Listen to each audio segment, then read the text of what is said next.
అందరికీ వందనాలు. డిజైర్ లేదా తెలుగులోని కోరిక అనే అంశాన్ని దైవ గ్రంథంలోంచి గమనిద్దాం. కోరిక నిజంగానే మనుషులు కోరికలు కలిగి జీవిస్తున్నారు. ఎలాంటి కోరికలు అంటే అనంతమైన కోరికలు. ఒక కోరిక తీరిన తర్వాత, ఒక ఆశ తీరిన తర్వాత మరలా ఇంకొక ఆశ పుడుతుంది మనిషికి. కోరికలు గుర్రాలై ఒకవేళ జీవిస్తే వాడి జీవితం పతనమైపోద్దని లోకంలో పెద్దలు ఎన్నోసార్లు ఎన్నో మాటలు అన్నిటిగా మనం చూడగలం. కాబట్టి మనుషులు మానవ హృదయంలో అనేకమైన విపరీతమైన కోరికలతో మనిషి ఈ లోకంలో జీవిస్తున్నాడు. ఇల్లు స్థలం లేని వాడికి చిన్న స్థలం ఉంటే బాగుండని ఆశ, ఇల్లు స్థలం ఉన్నవాడికి చిన్న రేకుల షెడ్ వేసుకోవాలి అనే ఆశ, రేకుల షెడ్ ఉన్నవాడికి స్లాబ్ వేసుకుంటే బాగుండు అని కోరిక, స్లాబ్ ఉన్నవాడికి ఇంకొక స్లాబ్ ఉంటే బాగుండు అని కోరిక. నడిచి వెళ్ళేవాడు సైకిల్ కావాలనుకుంటాడు, సైకిల్ మీద వెళ్ళేవాడు బైక్ కావాలనుకుంటాడు, బైక్ మీద వెళ్ళేవాడు కారు కావాలనుకుంటాడు, కారు మీద వెళ్ళేవాడు విమానంలో ఎగరాలనుకుంటాడు. ఇలా మనిషి కోరికలకు అంతు పొంతు లేకుండా ఈ లోకంలో వందల వేల కోట్ల కోరికలతో మనిషి జీవిస్తుంటే మానవ హృదయంలో నుంచి దేవుడు కోరుకుంటున్న కోరిక ఏంటో దైవ గ్రంథం నుంచి మనం గమనిద్దాం. దేవుడు మన హృదయంలో నుంచి ఎలాంటి కోరికలు కోరుకుంటున్నాడు, ఆయన ఏం ఆశపడుతున్నాడు అన్నది కొంతమంది భక్తుల జీవితాలని ఆయన చూసినప్పుడు వారి హృదయంలో ఉన్న కోరికను దైవ గ్రంథంలో ఆయన మెచ్చుకొని, ఆయన ఆనందపడి, ఆయన ఆమోదముద్ర వేసిన కొన్ని కోరికలు మనం దైవ గ్రంథంలోంచి ఈరోజు మనం గమనిద్దాం. మత్తయి సువార్త 16వ అధ్యాయము 24వ వచనాన్ని చదువుదాం. అప్పుడు యేసు తన శిష్యులను చూచి, ఎవడైనను నన్ను వెంబడింప గోరిన ఎడల తను తాను ఉపేక్షించుకొని తన సిలువను ఎత్తుకొని నన్ను వెంబడించవలను. యేసుక్రీస్తు అంటే ఎవడైనా నా శిష్యుడు కావాలనుకుంటే, నా బిడ్డ అవ్వాలనుకుంటే, నాతో పాటు నిత్యరాజ్యానికి రావాలనుకుంటే తను తాను ఉపేక్షించుకోమంటున్నాడు, తను తాను కాదనుకోమంటున్నాడు. తన కోరికలు కావచ్చు, ఇష్టాలు కావచ్చు, ఉద్దేశాలు కావచ్చు, అవన్నీ వద్దనుకోమంటున్నాడు. అంటే తన స్వార్థాన్ని ప్రత్యాయించమంటున్నాడు. క్రైస్తవ్యానికి ప్రధానమైన అంశం అండి ఇది. నిజంగా అందరి ముందు నాకు గొప్ప కావాలి, తను తాను హెచ్చించుకోవాలి, తన గొప్ప గుర్తించబడాలి అందరి ముందు అనే లోక సిద్ధాంతానికి బైబిల్ సిద్ధాంతం వేరు, దానికి వ్యతిరేకమైనది. బైబిలు మనిషి తన లోపాన్ని తను గుర్తించాలి అని కోరుకుంటుంది. తన బలహీనత, తన అపజయాన్ని, తన లోపాన్ని, తన పాపాన్ని గుర్తించాలి అన్నది బైబిల్ కోరుకుంటున్నట్టుగా బైబిల్లో అనేక గ్రంథాలు, అనేక వాక్యాలు చెబుతాయి. మానవ హృదయం అత్యంత ఘోరమైన వ్యాధి కలిగిందిగా బైబిల్ చెప్తుంది. నా శరీరంలో మంచిదేదీ లేదు అని పౌలు గారు చెప్తున్నట్టుగా చూస్తాం. దైవ గ్రంథం మనిషి యొక్క పాపాన్ని, లోపాన్ని మనిషి గుర్తించి తగ్గించబడాలి అని దైవ గ్రంథం కోరుకుంటుంది. లోకం ఏం చేస్తుందంటే నీకన్నా గొప్ప ఎవడు లేడు, అలాగనేసుకో, నువ్వే గొప్ప అనుకో అని లోకం చెప్తుంది. కాబట్టి లోకానికి బైబిల్కి చాలా ప్రత్యేకంగా మనకు కనబడుతుంది. కాబట్టి దైవ గ్రంథం ఏం చెప్తుంది అంటే తను తాను ఉపేక్షించుకోమంటున్నాడు, తను తాను కాదనుకోమంటున్నాడు. కాబట్టి మనిషి స్వాభావికంగా, శారీరకంగా అనేకమైన కోరికలు కలిగి ఉంటాడు. కొన్ని న్యాయబద్ధమైన ఉంటాయి, కానీ ఎక్కువ శాతం పాపానికి, ఎక్కువ శాతం మనిషి దేవుడి యొక్క చిత్తానికి వ్యతిరేకంగా ఉంటుంది. కాబట్టి దేవుడి కోసం జీవించడం సాధ్యపడాలి అంటే నిజంగానే వారి జీవితంలో ప్రాముఖ్యమైన పని విధిగా మనిషి తన హృదయంలో యేసు ప్రభు ఇష్టాన్ని తన హృదయాల్లో పెట్టుకోవాలని యేసుక్రీస్తు వారు చెప్తున్నారు. తను తాను ఉపేక్షించుకోవాలి, అప్పుడే నీ సిలువ ఎత్తుకొని నన్ను వెంబడించు అని చెప్తున్నాడు. కాబట్టి క్రీస్తు వెనక మనం వెళ్ళాలంటే మన కోరికలతో, మన స్వార్థాలతో, మన ఉద్దేశాలతో యేసు ప్రభుని వెంబడించలేం అని దైవ గ్రంథం చెప్తుంది. అంతేకాదు దావీదు గారి యొక్క హృదయాన్ని, ఆయన కోరికలను, ఆయన ఉద్దేశాలను మనం గమనిద్దాం. 13వ అధ్యాయము అపోస్తుల కార్యాలు 22వ వచనాన్ని చదువుతాం. దేవుడు ఆయన హృదయాన్ని చూశాడు. అలా చూసి ఆయన ఆనందపడుతున్నట్టుగా, ఆయన్ని ఎన్నుకున్నట్టుగా, ఆయన్ని ఏర్పాటు చేసుకున్నట్టుగా, ఆయన దీవించినట్టుగా, ఆయన ప్రత్యేకపరచుకున్నట్టుగా దైవ గ్రంథం చెప్తుంది. చదువుతాం. తర్వాత అతనిని తొలగించి దావీదును వారికి రాజుగా ఏర్పరచెను. మరియు ఆయన నేను యెష్షై కుమారుడైన దావీదును కనుగొంటిని, అతడు నా ఇష్టాన్ని అనుసరించేవాడు. మీరు గమనించి దావీదుకి ఇష్టాలు ఉండవా అంటే ఆ ఇష్టాలంట దేవుడి ఇష్టాలంట. దావీదును కనుగొంటే అతడు ఇష్టానుసారైన మనుషుడు, అతడుకున్న మనస్సు నా ఇష్టాన్ని అనుసరించే, అతడు నాకున్న ఉద్దేశాన్ని అతడు నెరవేరుస్తాడు, అతడు నా ఉద్దేశంలన్నీ నెరవేర్చడు. కాబట్టి దావీదు గారికి ఉన్న ఉద్దేశాలు, దావీదు గారికి ఉన్న ఇష్టాలు అవి దేవుడు అంట. దేవుడు దీన్ని ఎలా సంపాదించాడు మొత్తానికి. భూలోకంలో మనిషి పరలోకంలో దేవుడి యొక్క ఉద్దేశాలను, ఇష్టాలని కలిగి ఉండడం ఆశ్చర్యం కదా. కొన్నిసార్లు మనం కలిసి ఎవరితో ఉండేటప్పుడు మీకు వాళ్ళ కూర ఇష్టం, నాకు ఇష్టమే అంటుంటాం. మనకు మ్యాచింగ్ అయిపోద్ది. ఎందుకంటే భూలోకంలో వాడో మట్టి మెదడోడు, మనం మట్టి మెదడోడు. అతను శరీరంతో మనం శరీరంతున్నాం. కొన్నిసార్లు మీకు తెలుపు రంగు ఇష్టం, నాకు తెలుపు రంగు ఇష్టమే అని మనం చాలా విషయాల్లో మ్యాచ్ అవుతుంటుంది. చాలా విషయాల్లో ఒకటవుతారు మనకి భూలోకంలో చాలామంది. కానీ పరలోకంలో దేవుడి యొక్క ఇష్టాలు ఒక భూమి మీద మనిషి కలిగి ఉండడం, దేవుడికి ఏ ఉద్దేశాలు ఉన్నాయో ఆ ఉద్దేశాలు ఇతను కలిగి ఉండడం చాలా ఆశ్చర్యకరమైన పరిస్థితి. కాబట్టి దేవుని ఆత్మ కలిగిన వాడుగా దావీదుని మనం చూస్తే అక్కడ మాట్లాడుతున్న మాట అంటే, అతడు నా ఉద్దేశాలు కలిగినవాడు, నా ఇష్టాలు కలిగినవాడు, అవి భూమి మీద నెరవేరుస్తాడు అని దావీదుని దేవుడు ఎన్నుకుంటాడు. కాబట్టి దావీదు హృదయము దేవుడి ఇష్టాలని నిక్షిప్తం చేసుకొని ఉన్నాడు అని మనకు కనబడుతుంది. 27వ కీర్తన 4వ వచనం. కొంతమంది వారు మాటలు చూస్తుంటే ఆశ్చర్యం వేస్తుందండి. వారి ఉద్దేశాలు చూస్తుంటే చాలా విచిత్రంగా మాట్లాడతారు. వాళ్ళు మాట్లాడింది న్యాయం అన్నట్టు మాట్లాడతారు. నిజంగా ఏం చెప్పాలో అర్థం కాని పరిస్థితి వెళ్ళిపోతుంటుందండి. చాలామంది పరిస్థితి అలా కనబడుతుంటుంది. ప్రార్థనకి ఎందుకు రాలేదంటే ఇంటికాడ ప్రార్థన చేసుకుంటాను అంటాడు. ఏం చెప్తాం? మనిషి తన స్వార్థానికి తనకు అనుకూలతను మాత్రం పెట్టుకోవడం అంతే. దేవుడికి అనుకూలత లేదు. ఇంకా దేవుడి యొక్క ఉద్దేశాలు పక్కకి వెళ్ళిపోయి మనిషి తన అనుకూలమైన పరిస్థితికి తన జీవితాన్ని నడిపించుకుంటాడు. చాలా విచిత్రంగా ఉంటుంది. 4వ వచనం చదువుదాం. యెహోవా యొద్ద నేను ఒక వరం అడిగాను. దావీదు గారంట దేవుడిని ఒక వరం అడిగారంట. ఏంటంట? దాన్ని నేను వెతుకుచున్నాను, యెహోవా ప్రసన్నతను చూచుటకును ఆయన ఆలయంలో ధ్యానించుటకును నా జీవితకాలం అంతయు నేను యెహోవా మందిరంలో నివసింపగోరుచున్నాను. ఆయన కోరిక ఏంటంటే దేవుడి యొక్క సన్నిధిలో ఉండాలని, ఆయన గురించి పాడాలని, ఆయన యొక్క వాక్యాన్ని వినాలని, దేవుడి సన్నిధిలో ఉండాలి అన్నది నా కోరిక. జీవితకాలం అంతా దేవుడి సన్నిధిలో ఉండాలి. నిజంగానే దావీదు గారి పరిస్థితి అంటే అనేక యుద్ధాలు, అనేక ఇబ్బందులు, సమస్యలు వచ్చినప్పుడు ఆయన అడవులంట, ఎడారులంట, రాజ్యాన్ని వదిలిపెట్టి, ఇల్లు వదిలిపెట్టి, దేవాలయంకి రాకుండా చాలా కష్టతరమైన రోజులు ఆయన చాలా గడిపాడు. అక్కడ మగ్గిపోతూ ఆయనకున్న కోరిక ఏంటంటే నేను దేవుడి సన్నిధికి వెళ్ళి ఆయన ఘనపరచాలి. నిజంగా ఆయన బిడ్డ చనిపోయిన తర్వాత కూడా లేచి దేవాలయంకి వెళ్ళి ప్రార్థించి వచ్చి భోజనం చేశాడు అని మనకు కనబడుతుంది. బిడ్డ చనిపోయిన తెలిసి వెంటనే పనిచేశాడని మనకు కనబడుతుంది. దావీదు గారి మనస్సు అంతా కూడా దేవుణ్ణి ఆరాధించే ఆ స్థలంకి దూరంగా ఉండడానికి ఇష్టం లేదు. ఆయన ఆరాధించడానికి నేను వెళ్ళాలి అన్నది. నిజంగా దేవుడి యొక్క సమాజానికి, దేవుడి యొక్క ఆలయానికి ఎంత ప్రాధాన్యత ఇచ్చాడో మనకి దావీదు గారిని చూస్తే మనకు అర్థమవుతుంది. అంతేకాదు అది ఒక కోరిక అంట. ఆ కోరిక కలిగిన వాడుగా ఆయన అడుగుతున్నాడు, ప్రభువా నాకు ఆ కోరిక ఇవ్వు అని.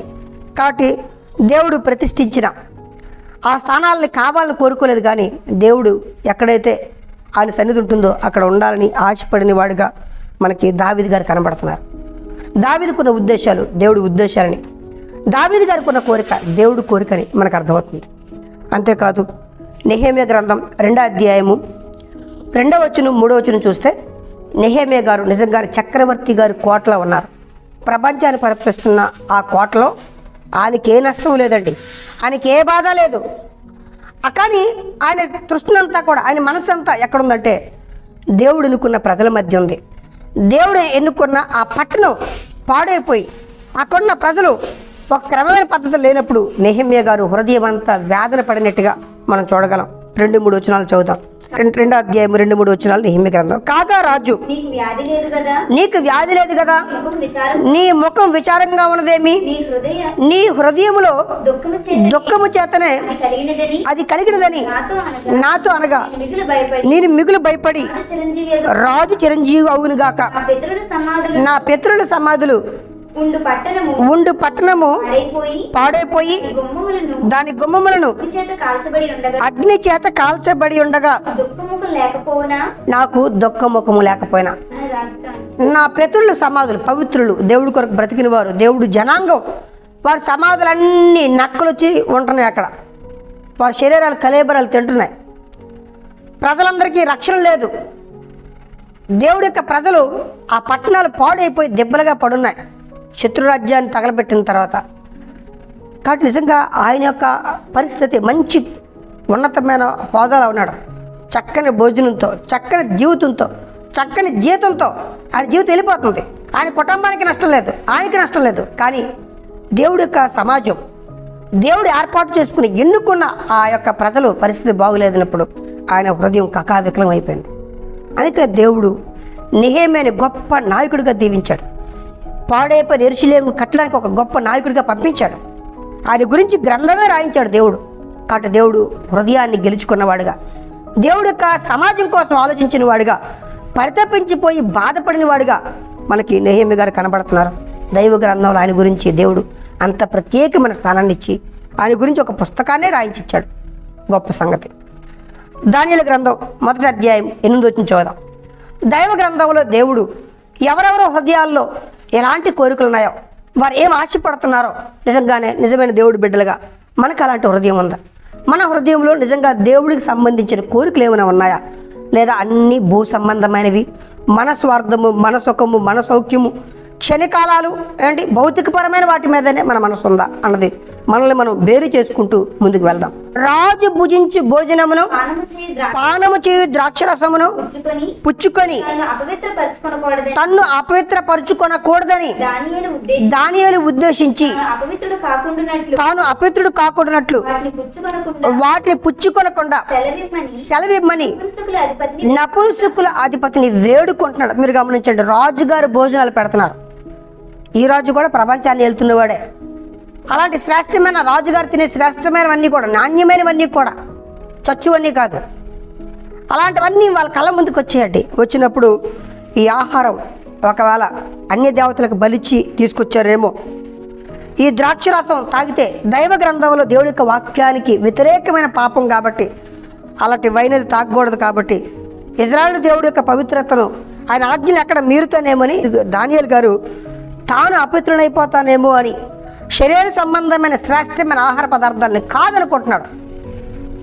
పవిత్రంగా ఉండడం ప్రాముఖ్యం, ఆహారాన్ని తినడం ప్రాముఖ్యం కాదు ఆయనకి. అంతేకాదు బతిమలు అడుకుంటాడంట.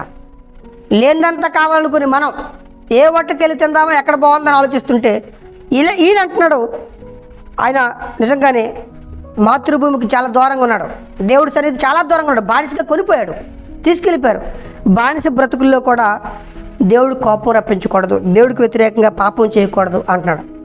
ఒకవేళ రాజుగారి ఇచ్చే భోజనం తినకపోతే రాజుగారి కోపం వస్తుంది, అది ఇంకా ప్రమాదం. రాజుగారి ప్రమాదం కంటే దేవుడితో ఇంకా ప్రమాదం. కాబట్టి ఈయనేమనుకుంటే చక్రవర్తికి ఒకవేళ వ్యతిరేకంగా కోపం పుట్టించినా పర్వాలేదు, శరీర సంబంధమైన ఈ భౌతికమైన ఆహారం, బలమైన ఆహారం, శ్రేష్టమైన ఆహారం లేకపోయినా పర్వాలేదు. ఈ రెండింటికంటే దేవుడిని మెప్పించడం, దేవుడు పవిత్రంగా ఉండమని చెప్పాడు, పాపం చేయొద్దని ఆజ్ఞాపించాడు, పవిత్రంగా ఉండడం నాకు ప్రాముఖ్యమైన పనిగా పెట్టుకున్నాడు. అందుకనే తినే ఆహారం దగ్గర కూడా ఆయన ఆగుతున్నాడు. కానీ మన వాళ్ళేమో కావాలని తెచ్చుకొని అపవిత్రమైన తీసుకొని తమ దేహాన్ని నింపుకొని వారు పాపానికి ఈరోజు ప్రపంచం అంతా పరుగులు తెస్తుంది. కావాలని వెళ్తున్నారు అంతే, వీళ్ళ దగ్గరికి రావట్లేదు. నిజంగానే మనిషి పాపానికి పరుగులు తీస్తున్న ఈ లోకంలో అడిగేవాడు లేడు, కోరిండి వస్తున్నాయి. అయినప్పటికి కూడా తమ జీవితంలో తినడం వల్ల కూడా పాపం చేయకూడదు, దేవుని ఆజ్ఞలు మేరకూడదు. ఇగో ఈ యొక్క ఆహార పదార్థం వల్ల దేవుడికి వ్యతిరేకమైన పాపం చేస్తానేమో, కాబట్టి పాపనైపోతానేమని పవిత్రంగా ఉండడం, దేవుడి యొక్క చిత్తానికి, దేవుడి యొక్క కేంద్రస్థానమైన పవిత్రతకు ఈయన విలువిస్తున్నాడు, ఈయన దాన్ని పాటిస్తున్నాడు. అందుకే ప్రపంచానికి దానియేలు గారు మార్గదర్శి. ఒకవేళ లేకుండా లోకంతో పాటు ఒకవేళ పాపం చేస్తే ఎవ్వరికి మార్గదర్శి కాదండి, ఎవ్వరికి మార్గదర్శి కాదు. కాబట్టి 10 మంది మనల్ని చూసినప్పుడు నువ్వు దేవుడి బిడ్డగా, క్రైస్తవుడిగా ఒక మాదిరికరమైన జీవితం ఉండాలంటే ఇంకో దానియేలు గారు కోరుకుంటున్నా.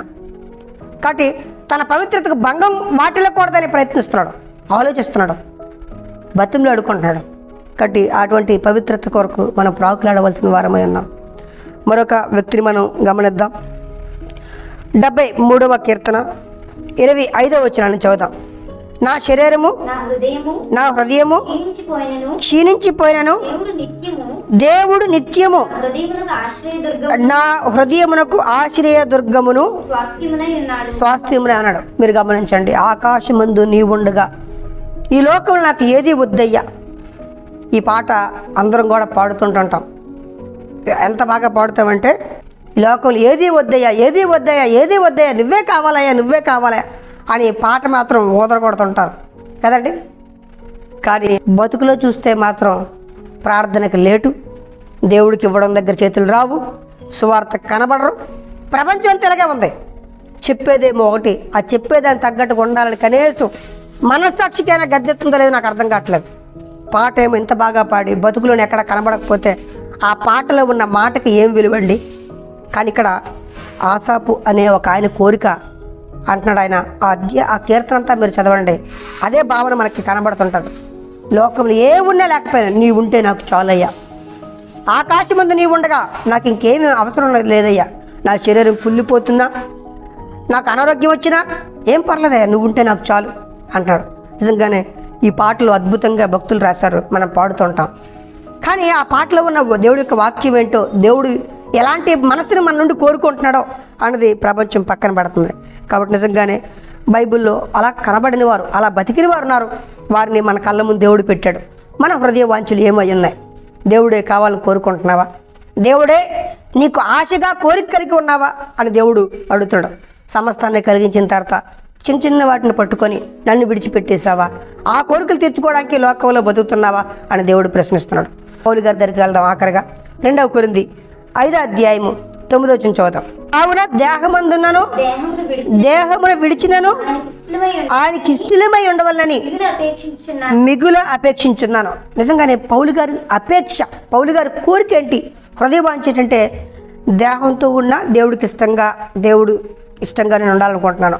ఒకవేళ దేహాన్ని విడిచిపెట్టినా సరే ఆయన దగ్గర ఉండాలని ఆశపడుతున్నాను. కాబట్టి పౌలు గారి కోరిక ఏంటంటే సర్వలోకాన్ని కలిగించిన ఆ ప్రేమ కలిగిన దేవుడి యొక్క సేవ చేయాలి భూమి మీద. ఆయన ఏం చెప్పాడో ఆయన చెప్పినట్టుగా బతకాలి అన్నది ఉద్దేశం, కోరిక. ఒకవేళ ఈ శరీరాన్ని విడిచిపెట్టిన వెంటనే ఆ ప్రేమ కలిగిన దేవుడి దగ్గర ఉండాలి నేను, ఆయన సన్నిధిలో ఉండాలి నేను అని కోరుకుంటాను. నిజంగానే క్రైస్తవ విశ్వాసులు అందరూ శాశ్వత కాలం ఉండే ఆ దేవుడితో, శాశ్వత కాలం ఉండే జీవాన్ని కోరుకొని అలాంటి ప్రగాఢమైన భావనతో, విశ్వాసముతో, అలాంటి ఉద్దేశాలతో జీవితాన్ని నడిపించుకోవాలి, బతకాలి అన్నదే దేవుడి ఉద్దేశం. కానీ మనుషులు తాత్కాలికమైన చిన్న చిన్న వాటిని ఆశపడి చిన్న చిన్న సంతోషాలతో సంతోషించి నిత్య నరకానికి వెళ్ళిపోయే కోరికలతో ప్రపంచం అంతా వెళ్తుంది. చాలా విచిత్రమైన పరిస్థితి. క్రైస్తవుడు కూడా అలాగే ఉండడం ఇంకా పెద్ద విచిత్రం. లోకస్తుడికి తెలియదండి, అన్నీ తెలుసుకొని కూడా లోకస్తుల్లా జీవించడం దేవుడు క్షమించలేడు, తట్టుకోలేడు. అందుకే దేవుడు తీర్పులు దేవుడి ఎంట ప్రారంభమవుతున్నాయని రాయబడింది. కాబట్టి అన్నీ తెలిసిన మన దగ్గర దేవుడు స్టార్ట్ చేస్తాడు కర్ర పట్టుకొని. కాబట్టి వీరందరూ కూడా వీరి జీవితాల్లో ఇంత గొప్ప భక్తిపరులు అవడానికి కారణం ఏంటి అని మనం దైవ గ్రంథాన్ని చూస్తే వారి హృదయ వాంఛే కారణం అని కనబడుతుంది. వారి హృదయంలో బలమైన కోరిక దేవుడే ఉన్నాడు, దేవుడు చిత్తమై ఉంది, దేవుడు ఆశపడుతున్న పవిత్రత అయి ఉంది. అందుకే వారు గొప్ప ఉన్నతమైన భక్తిపరులుగా దేవుడి కొరకు తమ జీవితాల్లో ఫలించగలిగారు. కాబట్టి మన జీవితాల్లో కూడా దేవుడు ఆశపడినట్టుగా మన జీవితం ఉండాలి అంటే, సమర్పించబడాలంటే దేవుడే మన కోరిక అయి ఉండాలి, దేవుడి చిత్తమే మన ఆశ అయి ఉండాలి, దేవుడి ఉద్దేశాలే మనం కలిగి ఉండాలి. కాబట్టి మన జీవితంలో ప్రాముఖ్యమైన ప్రథమ స్థానం క్రీస్తుకి ఇవ్వాలి, దేవుడి చిత్తానికి ఇవ్వాలి. అప్పుడు నిజంగానే మన జీవితంలో దేవుడి కొరకు మన ఫలాలు ఫలించగలం. దేవునికి స్తోత్రాలు. మన కోరిక దేవుడై ఉండాలి. దేవునికి స్తోత్రాలు.